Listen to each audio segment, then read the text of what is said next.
Trying to locate our team. All right, first of all, y'all's predictions for this game were about the worst I've ever seen. I read some of them in the hotel today, which y'all picked, and y'all couldn't have been more off. What a great night for our players, our coaches, our staff, our organization, our university, our state, the city of Columbia. What a night. I mean, I don't even know where to begin, but I've been saying it every week. Y'all think I'm crazy. We got a good football team, and we showed it tonight, and I get it. We played like crap last week. But one thing we talked about in our team meeting on Tuesday morning when we started this week is that good football teams have bad nights and bad stretches, and I get it. Missouri wasn't pretty, and the second half of the Vanderbilt game wasn't pretty, and last week wasn't pretty, but I told them the story back in last year. The LA Rams ended up winning the Super Bowl. Well, in mid-November, they went on like a 3-game losing streak and got the heck beat out of them by a division rival, the 49ers. And they came back and won the Super Bowl, though. In the Bucks, I think, won it in Heath, you're our Tampa guy. 2020, Heath won the Bucks won the Super Bowl. 2020, the Bucks go in mid-November and get beat by the Saints like 38-3 in November. And all the talk on the outside is Brady can't win without Belichick and this, that, and the other. And sound like Coach Spurrier there, this, that, and the other.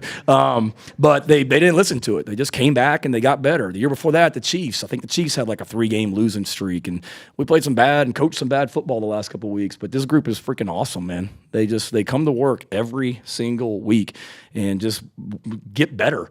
And that's what we did tonight. Certainly it was clicking. And just so happy for the seniors. We had a team meeting last night, and some of the seniors spoke, and it was really cool. I mean, Eric Douglas talked about he had a dream this week. He said that we won the game, the fans stormed the field, and that's how he went out. Brad Johnson talked about he just has visions of the goalposts coming down after the game and things like that. And for those guys to not listen to anyone on the outside. We talked on Tuesday morning, too, no disrespect, that you guys don't get to write the story of this football team. Like, every single person in here, I think, thought they knew how this game was going to go. Every person in here thought, well, we've seen this story before, how Carolina's going to finish. And it's a new Carolina, guys. You don't get to write the story. We write the story, and that's what we talked to our team about on Tuesday morning. They write the story of how this thing's going to finish. Everybody thinks they've seen this, read this book, seen this movie. They know how the chapter ends. Well, no, you don't, because I know what that team's about in that locker room, and so proud of them and so happy for them as well. So, I don't know. I can keep going for hours. Y'all got questions? Offense, night and day different. Was it a definite switch in what you guys wanted to do, or was it? No, it was. We talked, David, that it's all about competition, and the way Tennessee plays defense, our receivers and tight ends are going to have one-on-one opportunities, and we felt really good about our matchups against those guys, and we have all year. It's not just Tennessee. I mean, we felt that way, and we tried to do it against Florida, and we tried to do it in other games, but Spencer had a great week of practice, and we just.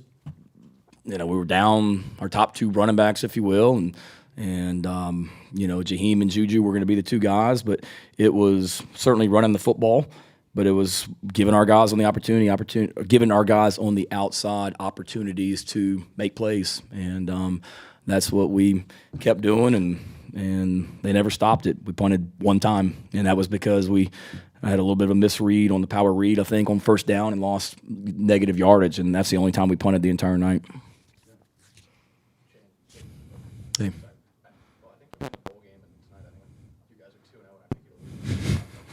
Keep picking us to get the brakes beat off of us. You weren't the only one, Ben. I mean, there was nobody in the entire world other than my family and the people, and I think they thought we were going to win. I'm not sure if they did or not, but other than the people in our program that thought this thing was going to be, close. I guess when you look at tonight and what Spencer did, I mean, what can you say about his performance tonight and what you saw from him as a quarterback? The guy that he is. I mean, 30 of 30. I didn't even realize that. 30 of 37 for 438 yards and 6 touchdowns. Oh my God, he was on. You talk about players and being in the zone. I mean, that guy was in the zone tonight. Sapp was in the zone with the way he was calling stuff. I mean, our whole mindset going into this game, Ben, was attack. You weren't gonna win this football game punting on fourth down and not being aggressive. And the way that we coached the game offensively, the way we coached the game special teams wise, the calls that Clayton made was not sitting back and being passive. Like, we wanted to dictate to them how this game was going to go. And Spencer did. He was aggressive, throwing the ball down the field. And then, just defensively as well. Obviously, losing Nicky Memori was a huge loss earlier in the game. But how about Peyton Williams? I mean, we're sitting here trying to redshirt the kid and hadn't even played much this year. And then he goes in an environment like that and plays his rear end off. So proud of him. Coach, talk about aggression. I mean, you guys went for it early on your side of the field on a fourth down. 12 different guys have a catch tonight. I mean, did you just go in saying basically got to let it all hang out because of how this team plays? Is that why it looks so different? Yeah, we always want to be aggressive, Heath. I told the team last night, and no disrespect to any other program that Tennessee has played, but in Tennessee's game last week, their opponent punted 5 times on 4th and 5 or less. And granted, they were in minus territory, and again, I'm not questioning anybody, but I just told our team last night, like, I ain't punting 5 times tomorrow night on 4th and 5 or less. I'm just letting you guys know. And we talked all week about just having each other's back.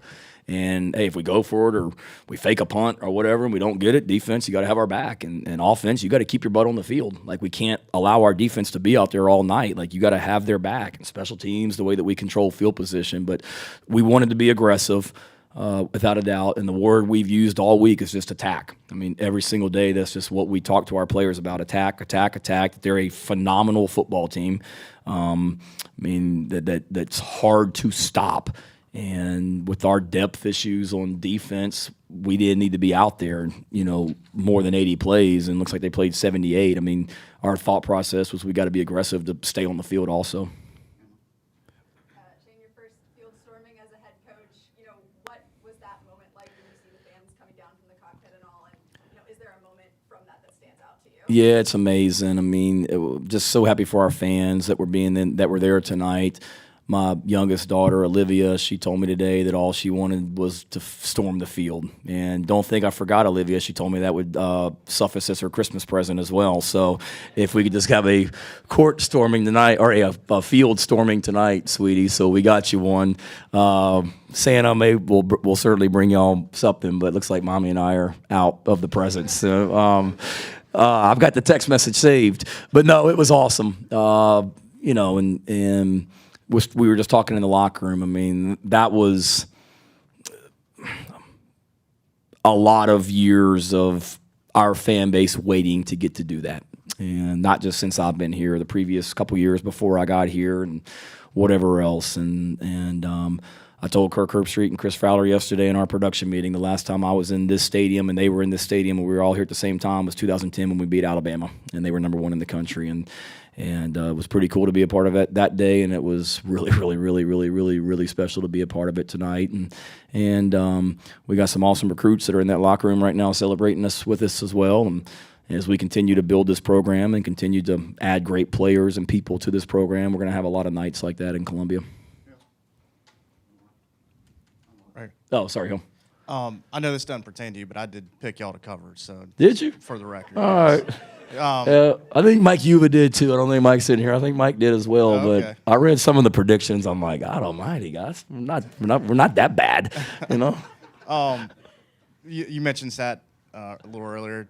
Can you just kind of speak to how he did tonight and I guess in the week leading up to tonight with the game plan? Yeah, he was amazing, and the players. I mean, Eric Douglas just came to me in the locker room and said we need to give Sat a game ball, and Eric actually got up in there and talked about what an amazing job Sat did tonight, and not just tonight but throughout the week as well. And I get it. I mean, it's what you sign up for when you're the head coach, when you're the offensive coordinator, when you're the quarterback. When things don't go well, we're the 3 people that get the most blame. And don't get me wrong, a lot of it was warranted. We scored 0 points offensively last week against Florida, and we didn't look pretty against Missouri. But to be without Marshawn and CBS tonight, and to do what we did offensively, it's I know I keep saying this, but we've been close, and it hasn't been good enough. I'll be the first to admit that, but really proud of him and the week that he had, and just going to work and getting better. So pretty special night for him, for a guy that is from East Tennessee and was a graduate assistant in there as well.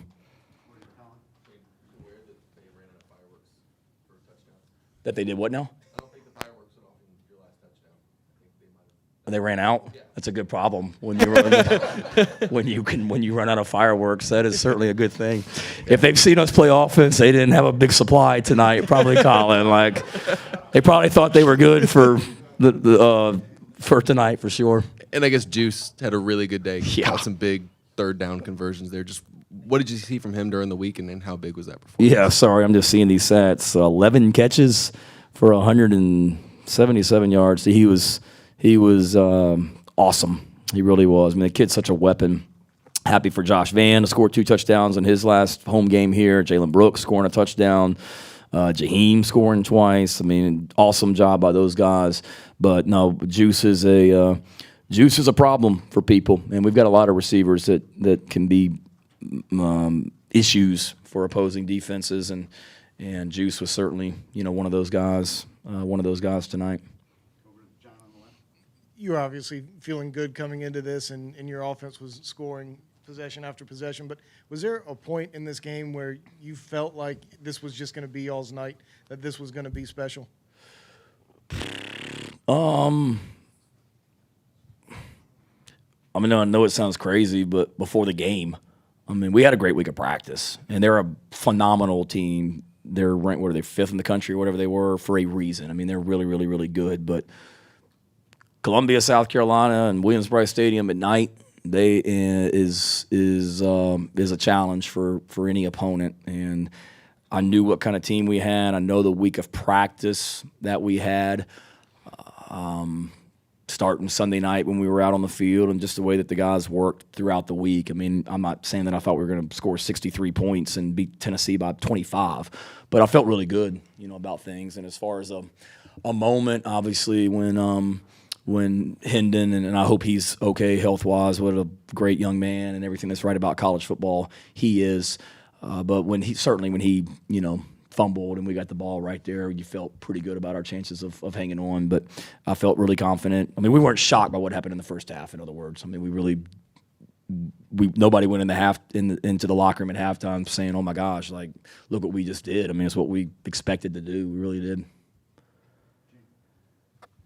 Shane, how much of a factor do you think your crowd was throughout the game on what they were trying to do when they were on offense? I think it was an issue. I mean, they were trying to do a lot of check-in at the line of scrimmage, and it makes communication tough for them.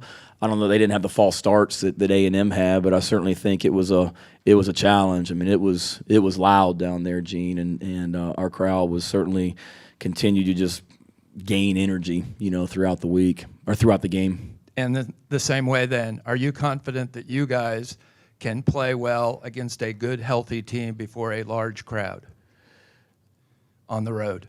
Are you referring to next week? Yeah. Yes, I am. And obviously that's going to be a really big challenge. They've got a phenomenal team. They got a phenomenal defense. They've got a phenomenal front seven. We know that, but we've certainly we didn't do it last week. But I feel like Kentucky. I mean, Kentucky it may not have been 100,000 people in there, but Kentucky was not an easy environment to be a part of, and we played pretty dang good up there that night. Shane, you briefly mentioned Josh Vann. How happy are you for him? I know you talked about him this week. He made the decision to come back. He's been a great team player, sacrificed for the benefit of the team, and then to have this kind of performance on senior night. Yeah, he deserves it. Just so happy for all those seniors, Rick, but Josh especially, to catch 2 balls and score 2 touchdowns tonight. I told him that when he was coming off the field. I think the first one I hugged him and just told him how happy I was for him and so proud of him. And he's a great young man. He's matured so much since I got here as the head coach, and he's a special young man. I'm really happy for him. Just wondering who pays the $25,000 fine to the SEC, you or Coach Tanner? Coach Tanner. Coach Tanner. Coach Tanner. Yeah, it's pretty simple. Yeah, exactly. A more serious note, I mean, the up and down nature of your season and your offense, I mean, Cap, tonight, how do you build on that with 2 games to go and kind of show that, this is what the offense is really all about on a week-by-week basis? Yeah, just build on what we did. And after a loss, Phil, there's you guys hear me say it, I mean, there's good that comes out of losses that we learn from and build on. There's negatives that comes out of wins that we have to correct and continue to build on. And obviously, I hate that it took till game 11 for us to explode like we did tonight. But I think our guys saw what we can be, and it's certainly going to be a challenge. I mean, we're pretty high right now with what we're doing. We got to go right back to work tomorrow, and there'll be negatives from this game. There'll be positives from this game, and then we've got to get a lot better before next week at Clemson. But we had a bad stretch, and I know when we won 4 in a row and we're ranked 25th in the country, we weren't exactly just going up and down the field on people from a offensive standpoint, but we were winning football games, and it wasn't always pretty. But it came together tonight, and I think the other thing is I don't think we had a single turnover, correct? Well, there you go. I think we're still undefeated when we win the turnover battle. And to not have a turnover against these guys, because they were right at the top of the SEC in turnover margin, when we protect the football and we run the ball and all that, we're going to be successful. And we haven't done a good enough job of protecting the ball offensively, that's for sure. Coach, to carry on with a couple touchdowns tonight. He's been the epitome of a team player for you. What can you say about him in his performance today? Fantastic. Same thing like Rick just said about Josh. I feel the same way about DK. For him to come in and score 2 touchdowns, play quarterback. I'm sure y'all notice when he scores the touchdowns, he goes right out there on the kickoff team and he covers the kickoff. He's playing on all of our special teams. He's awesome. And told him the same thing, man. Told him I loved him, I'm so proud of him, and so happy for him. And I am. I mean, I'm genuinely just really, really happy for these older guys because they've been through a lot. And this senior class, none of them came here to play for me unless they transferred in. But not only did they stay the first year when they could have left and lead us to a bowl game last season, they doubled down and they came back and said, we believe in what essentially you're doing and we want to continue to be a part of it. And I can still remember Eric Douglas and Javon Gwynn and Wanham and those guys sitting in my office when they told me they were coming back for another year. And they all told me, we have higher goals than just winning 6 regular season games. And there's more out there for us to do. And for them to come back and be so committed and do what they just did with a lot more for us to still do. Really happy for those guys, especially DK. And I told a lot of those guys, too, now they're not all super seniors. So some of those seniors that got announced tonight got another year. And told a bunch of them they better get their butts back here next year, too, and let's do it again. Can you talk about Jaheim's performance? You needed a running back. He had 17 carries for 82 yards to go along with all of his catches. Yeah, the kid's a football player. He is. I mean, he's just a football player. And Jaheim's the kind of guy you can put him anywhere, and he's going to go perform. So to catch 5 balls, to carry the ball 17 times and look good doing it, we weren't force-feeding a tight end, forcing him to be a running back. He's a really talented football player that can do good things when the ball's in his hands.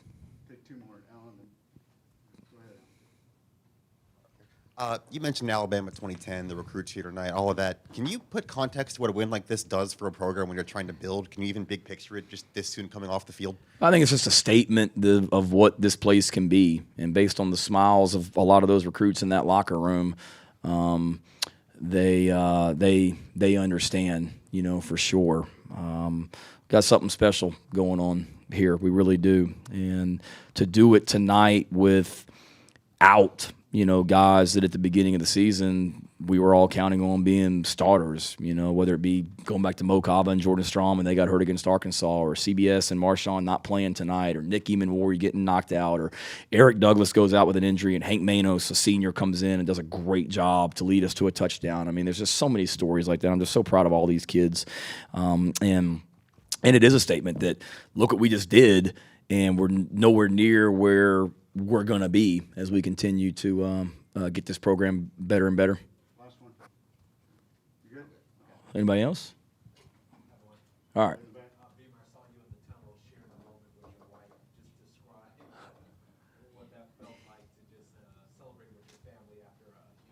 Yeah, I was worried about them because I couldn't find my kids. They're somewhere out there on the field, so we were trying to find them. But that's what it's about. You know,